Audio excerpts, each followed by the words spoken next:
and welcome to Stories from My Drinking Days. My name's Harry Fell and I'm from No Low Cocktails and Bars, and today we're talking to Stephanie Chivers from Women Who Don't Drink.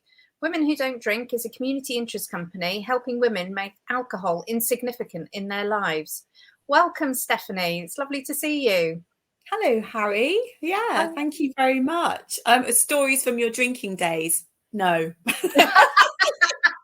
I'm not telling stories from my drinking days. No, that's absolutely fine. But you could, why don't you start by telling us when you gave up drinking alcohol and kind of what prompted you to do that? Gosh, that was a really long time ago. It seems funny talking about it now.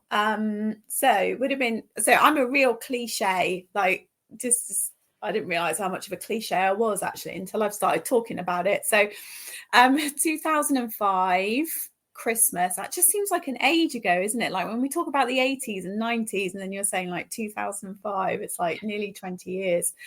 I'd always sort of indulged in different things, shall we say, from a teenager. Sometimes okay, sometimes fun, sometimes not okay, and sort of did a lot of that with substances, but also did a lot of that with life anyway. Maybe the two were linked, I don't know, I'm not sure. But yeah, things had got quite bad for quite a period of time. I was a bit of a train wreck, when you just sort of, I'm going to hit a wall at some point. And I did. And I didn't really realize, but I suppose I sort of knew, but I wasn't really conscious of I could actually do something about this. I was just sort of on the train wreck and that was it. I got arrested just before Christmas for an alcohol related offence and spent quite a bit of time in custody because I was a very disgruntled customer, shall we say. I was very lucky that it didn't get any more out of control. But during the time that I was sat in custody, it gave me time to think about, once I'd calmed down, which took a while, gave me time to think about, how did this happen? I was 35, I've got 2 kids at home, I own my own house, I've got a really good job, project manager of a quite a high profile charity.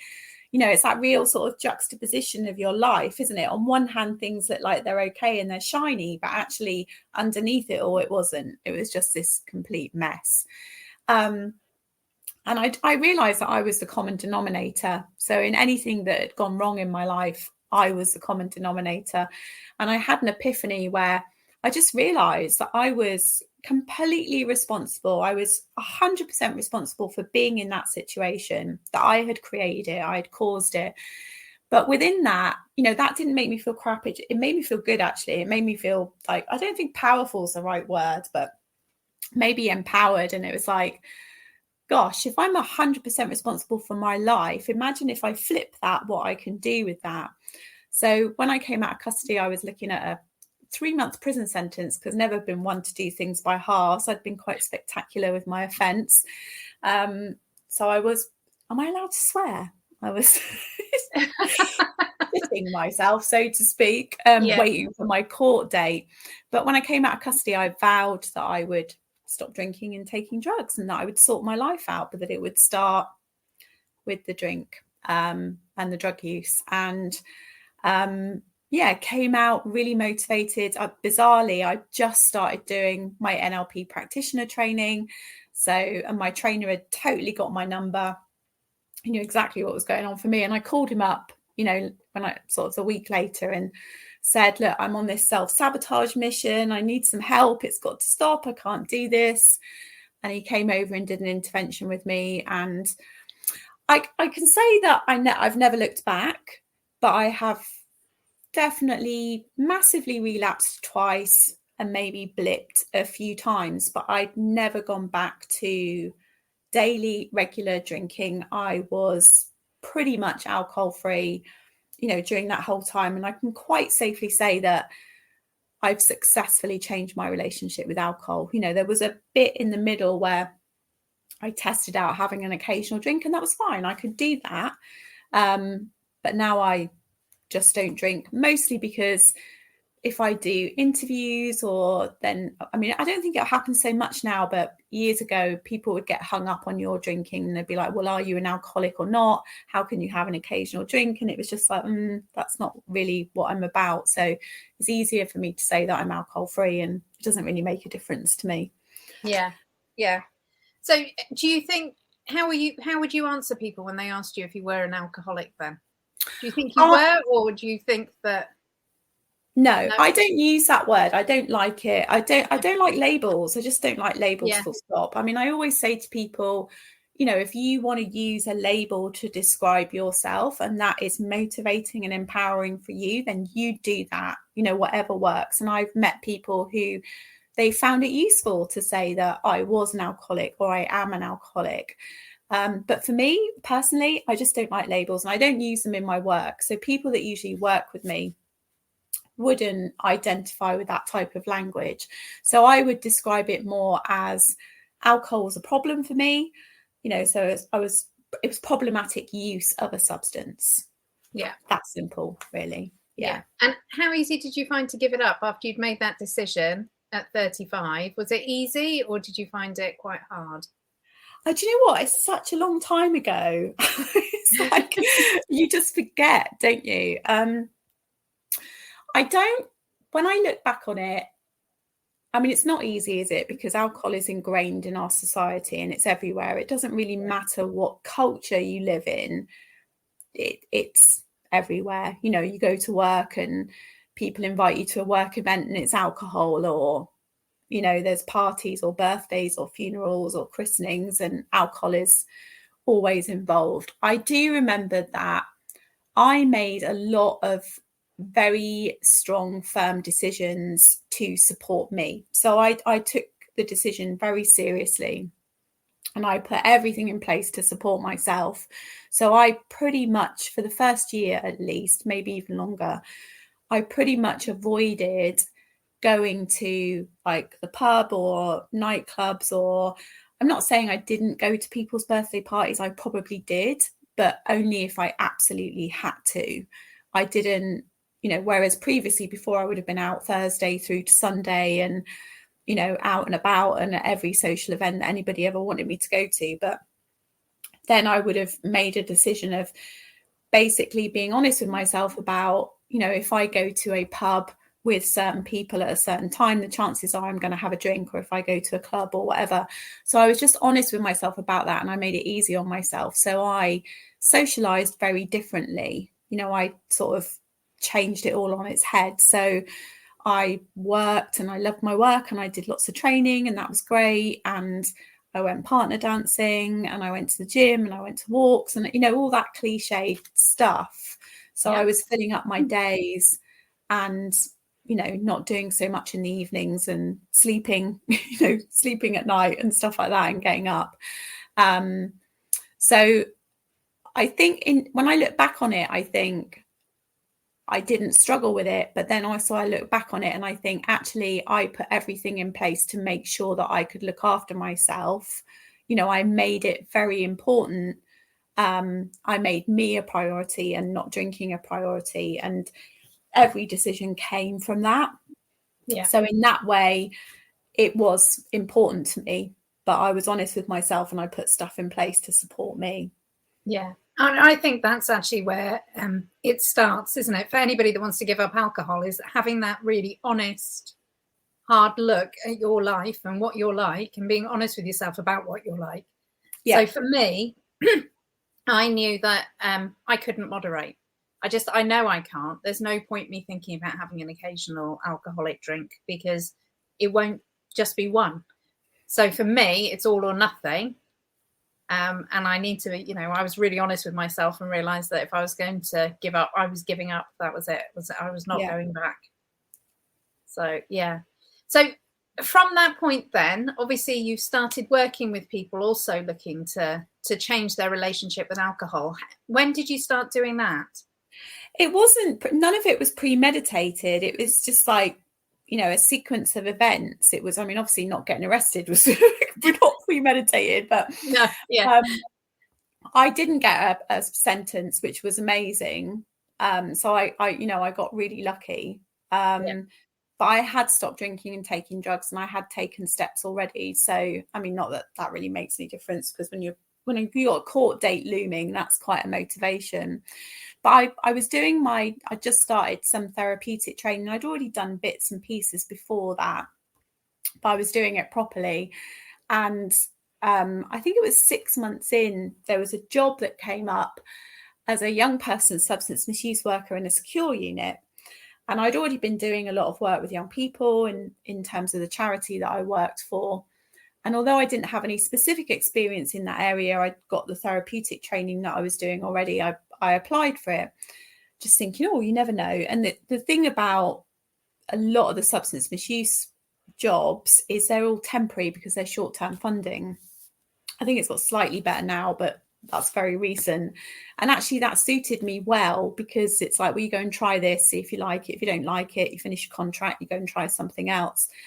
And it turns out I was the only person that went for the job. I didn't know that, because I was just thinking, oh, I'll have a go, see how I get on. I've got some skills. I think I'd be able to do it, but obviously I'm going to need a bit of support and training. And they ummed and ahed about giving me the job. And I think what had happened is they'd had that funding for a while, and they tried to recruit for a while and hadn't been able to. And when you get funding, when you're a charity, you want to keep that funding because it gives you core costs as well. And if you can't recruit, at some point, you're going to have to give that money back because you're not going to fulfill your contract. So I think they probably thought, we need to give her a go. She's literally the only one. But they weren't happy about it. I can remember they had a conversation with me about my criminal record, and did I have a drink problem, and all that type of stuff.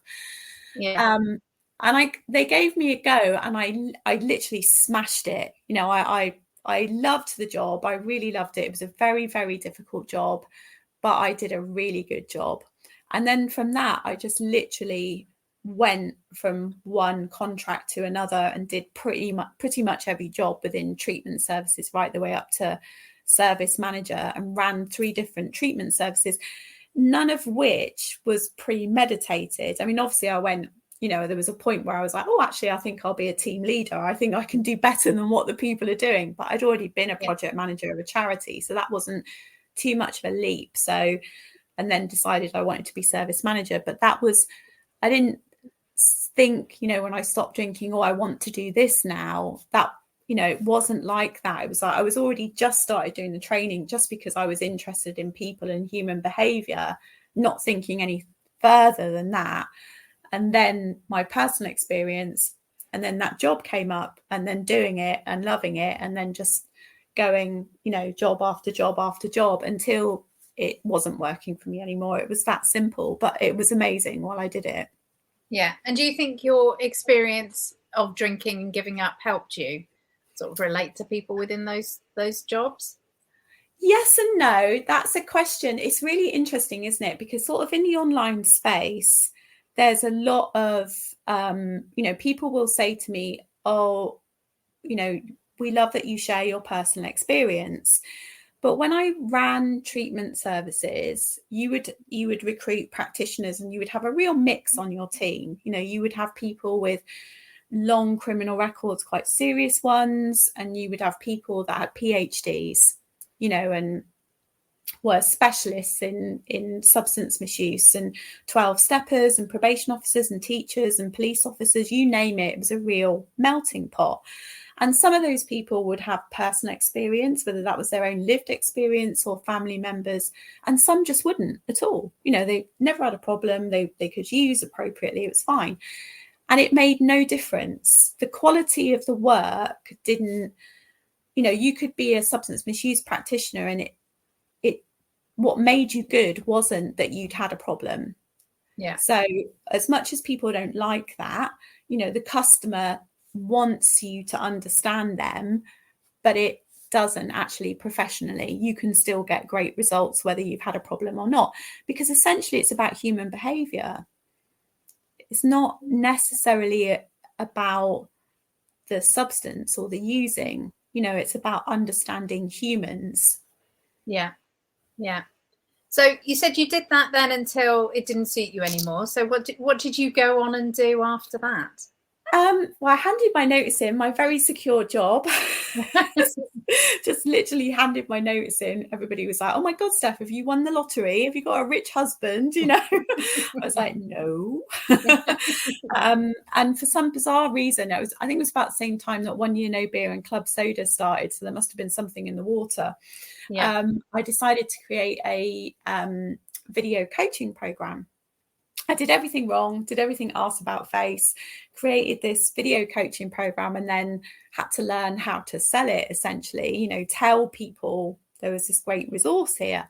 And my thing has always been confidential, accessible, affordable. I always wanted to create something that anyone could access. They didn't have to be earning loads of money, but it was a great resource and it was a tool, and it would help them, because lots of people don't want to do 12-step meetings. It's not for them.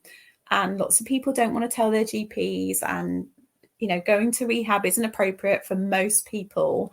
So then it's, what do you do? How, where do you get help? So over the years, that's evolved into Women Who Don't Drink. Yeah. And so that started with a free Facebook group, didn't it? Is that right? Yeah, essentially it started with the video coaching program. We've done lots and lots of different things depending on, we're quite customer led up to a point, because obviously we haven't ever received funding. We have up until recently functioned as a business, but even so, as a community interest company, we still rely on, people paying for the service. We would love to get funding. So if anybody wants to help us, please let us know. Yeah. Which means we'll be able to help more women. But what we have been able to do is to get more and more and more affordable as time's gone on. So yeah, the video coaching program, the free Facebook group, coaching days, retreats, events, talks. And now essentially, you can purchase the video coaching program for a pay what you can afford model. I think the minimum is £10. So we've really managed to get that down. And also we run a group support program as well, which isn't a set program, which is £29 a month. So we have really worked hard to keep that affordability and accessibility in there.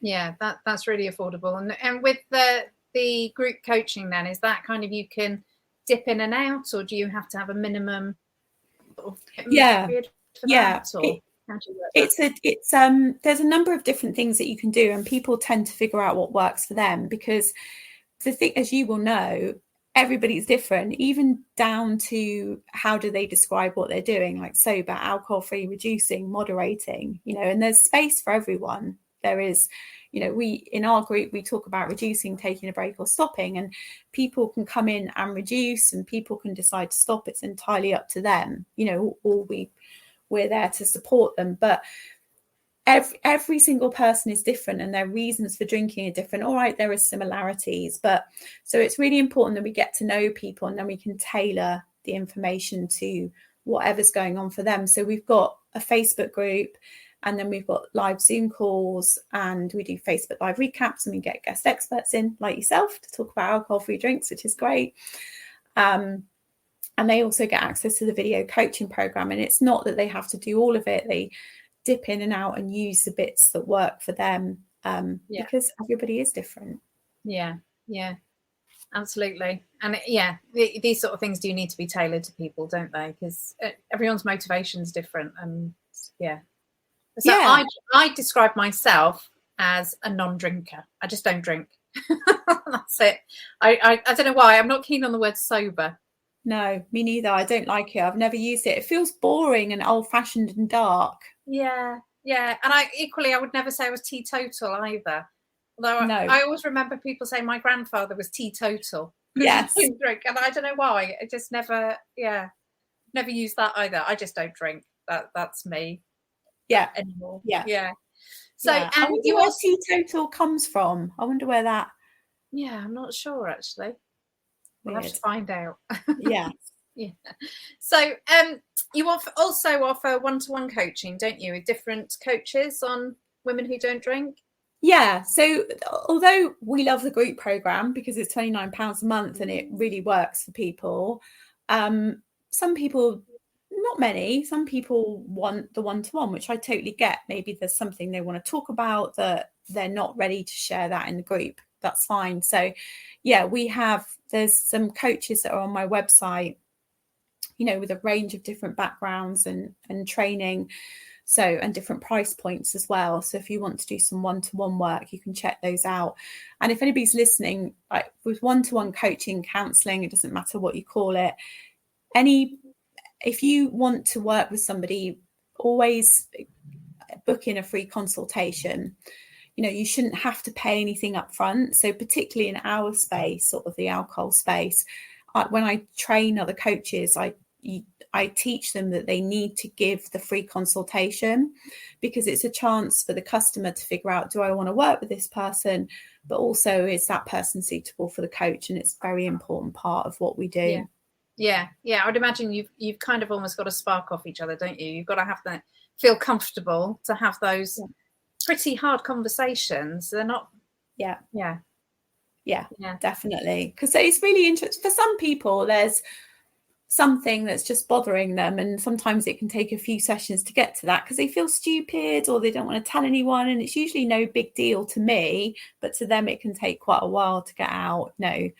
I've just been working with someone and we're sort of like 4 sessions in, and I've been like, there's something going on here, there's something you're not telling me. I can tell. And then like 4th or 5th session they just went blah, and I'm like, that's what it is. There it is. And I guess that's them building their trust and confidence in you and your relationship with them as well, isn't it? It probably is something they've never told anybody before. Often. Well, this particular person, they hadn't told anybody else. Yeah. And then that is a big deal.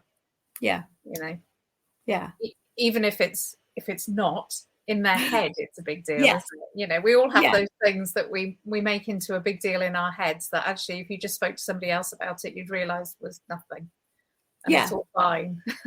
And I think also we've all got those experiences that we find either embarrassing or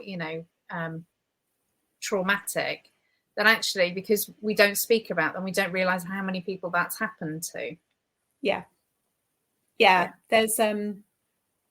There's an event I help out at sometimes, and she does it at quite a lot of her events because they're for women only, and she hands out, it's like a little quiz where it asks you those specific questions around, have you ever been attacked, verbally abused, financially controlled, sexually abused, raped, all those sort of questions, things that happen to women. And then you swap the form around and she calls it out, and people stand up. They're not standing up for themselves, they're standing up because someone else said it. And it's amazing how many women in the room have been sexually abused when you do that. It doesn't matter what room you do it in. It's frightening, isn't it? Yeah. I'm very wrong. But people have to go through these things completely. So women who don't drink, then you can find more information, can't you? I know there's the Facebook group, and also womenwhodon'tdrink.com. But what if, for somebody that's wanting to give up alcohol, what are your main tips for what they should be doing? Gosh, how long have you got? So if you're curious, like, this is the first thing I think to say is, there's a number of things, isn't there? Maybe alcohol isn't working out for you. It can, there's varying degrees of how much of it a problem. It could be a massive problem, or it might just be, actually, this is like not working for me, hangovers, anxiety stuff. Or maybe you're just curious about what it would be like to not drink or not drink very much. I would say don't put any pressure on yourself, depending on how important it is. Obviously, if it's life-threatening, then please get some help. But I always say to people, you've got nothing to lose by having a little bit of alcohol-free time, or building up your alcohol-free days, or just reducing your drinking. You've got nothing to lose, in the grand scale of things. Like, if on average we're going to live until we're 75, 80, 85, if you do like a month, that's nothing. It's like a drop in the ocean. And nobody has ever come, in 17 years, nobody has ever come back to me and complained about not drinking. So just like think about that from a customer service perspective. In 17 years, no one has ever complained to me about not drinking. And that doesn't matter if you've got a problem or not. The other thing I would say to you is go and get Drink by Professor David Nutt, which is an amazing book, whether you want to read it or audio book. That's the best book for facts. I always say to people, start with educating yourself about alcohol. There is so much misinformation out there about alcohol, not just from the media, but also even unfortunately in our space. So yeah, read or listen to Drink by Professor David Nutt, educate yourself. And then, think about why you want to make changes. What would be important to you about doing that? What would be the benefit? Maybe get some support. You don't have to get any support, but essentially it's about changing your routines and habits and doing something differently. So like you will know, alcohol-free drinks, massive, and it can really help people. I mean, the amount of men that have said to me, the difference to be able to walk into a pub and get an alcohol-free lager and nobody even bat an eyelid, it makes such a difference. And I know even with women who weren't lager drinkers, who were wine drinkers, who drink alcohol-free lager, they find it really, really beneficial to swap out the alcohol drinks for the alcohol-free drinks. So there's a lot of stuff in our space about, don't have alcohol-free drinks because that's not good and it can trigger you.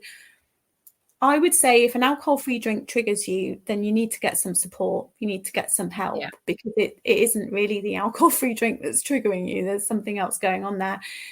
I mean, they don't work for everyone, but if I was going to do some research on it, I would hazard a guess they work for a lot of people, probably about 70%. So it's definitely worth a go. My boyfriend's alcohol-free. He loves alcohol-free drinks and he gets the placebo effect as well.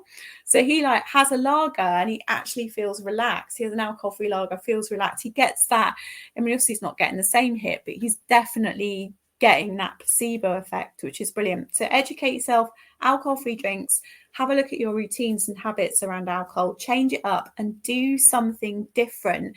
If you just stop drinking and nothing changes, most people, that's going to be hard work. Whereas if you, for instance, if you do dry January, and I've spoken to people that have done this, if you dry January, don't drink, but they don't do anything else different. They're like, oh my God, that was boring. I'm like, no, I'm not surprised it was boring. You didn't do anything. You literally just stopped drinking. Go and do something, go and learn a language or join a rock climbing club or learn about alcohol-free drinks and do an alcohol-free cocktail club, anything, just go and do something. Yeah. I would imagine there are lots of people obviously do dry January, and then as soon as February 1st hits, they're straight back on the wine or beer or Facebook. Facebook feed's always full of it, isn't it, of people going, last night of being alcohol free, I can drink again tomorrow. And obviously that works for them, and I think that there's still there's still a benefit to doing dry January, even if you do just go back to your normal habits. And actually the month off is how I started. I was only going to do a month off. It wasn't January, but and I just felt so much better in that month. That was it. I decided it was a lifestyle change. So that's good. I think a lot of people do dry January, and I think they've done research on it, haven't they, that actually shows that people are naturally reducing as a result of doing dry January. Because when you take a break from drinking, even if you start drinking again, your tolerance has reduced, and you've got that, you can look back and think about, even if you thought it was boring, you didn't do anything different, you probably slept better, you definitely felt better. There will have been some benefits, even to hardened drinkers who don't want to admit it, there definitely will have been. And then you've got that, you can sort of comparison, can't you? You get to March and you're like, I feel a bit tired and a bit jaded and my sleep's not great. Actually, I felt much better in January. Maybe I'll just drink a little bit less, Yeah, exactly. It's a good practice. See how you feel as well. Yeah. Excellent. Well, thank you ever so much for your time, Steph. It's been lovely to chat to you. For anyone that wants more information, head over to Steph's website, womenwhodon'tdrink.com. And I'm certainly going to go and buy Drink by David Nutt and give that a go. It's not one I've read. So, still trying to educate myself on on everything alcohol and non-alcoholic, and all of the benefits. So that's brilliant. Well, thank you very much. Thank you. Thank you.